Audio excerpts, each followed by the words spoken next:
Yep, it's another card video. This time we're looking at LEGO Bionicle Quest for the Masks. These are two box sets that were available in 2001.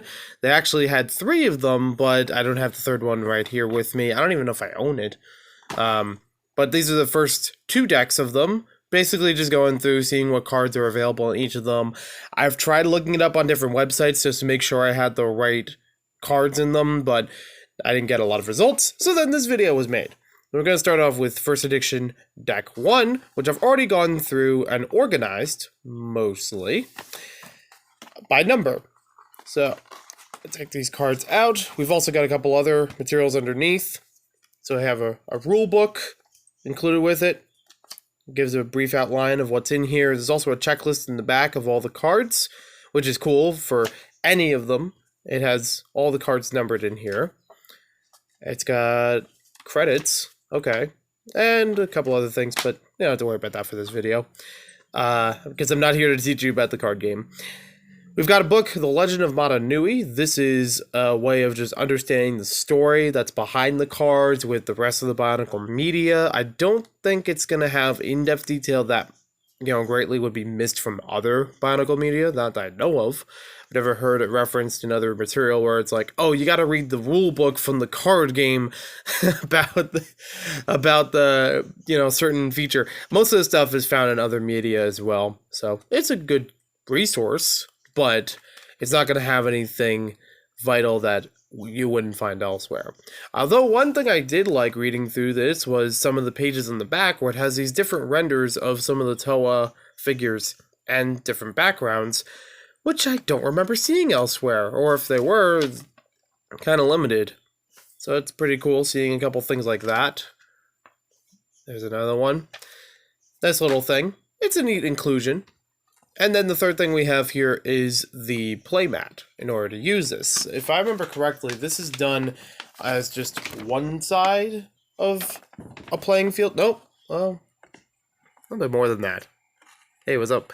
I also have it held upside down because you can see where the compass rose is. There is another side to this thing as well. So my guess is that it's only half of it, and then you would take another half and put it on top of there. Yeah, that's what it looks like, because I'm also looking at the designs on them, and they are not exactly the same thing, so that's kind of neat. I haven't really read through the rules that much to understand the card game, and for right now, that's not a concern for me. So right now, we're going through the inventory of each of these, of what cards are available.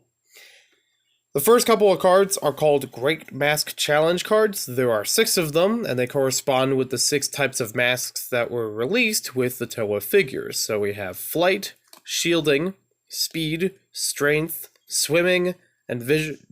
And they're all basically the same card. You saw that as the same graphics and everything. Literally just the word changed. That's fine. Next up, we have the mission cards. I don't know what they do. I don't know what any of the cards really do. I haven't read them all for the effects on them, but this starts at number 7 and ends at 20. Each of them has a different description on there, different ways to move around the board, or different things to do. So there's that. 7 through 20. I feel like I'm about to play bingo, calling the numbers.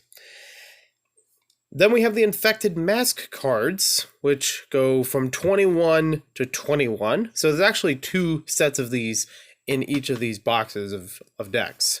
So from 21 to 26, there are doubles of these. Keep that in mind. Then we have Reward cards, which again, they have doubles. They have 27 to... almost. There we go. 27 to 32. So roughly 12 cards in each of those categories of infected masks and reward cards. There's a couple of bonus cards at the end of this, which are doubles, but 2 kinds of them. There are 33 and 34. Now we'll take a look at... Oh, wait, what? Wait a minute, this doesn't make any sense. I looked through all of this, but I don't know why it skips over a couple numbers here. Maybe they're in the other pack. I don't know. Kind of weird. Trying to look at this if it says anything particular. Just when I thought I had a handle on this. 33, 34. Okay, never mind. We're good. I just can't count. I literally just woke up and did this video. Bonus cards go from 35 to 36, and again, 2 kinds of them, 2 copies of each. Then we have the penalty cards, which go from 37 to 40, 2 kinds of each of them, or 2 copies of them, 4 kinds, it looks like. And again, some interesting renders of the figures that I don't remember ever seeing before. This is pretty neat. Almost like the ones in the instructions, actually. That one I'd definitely seen before because I own that card already.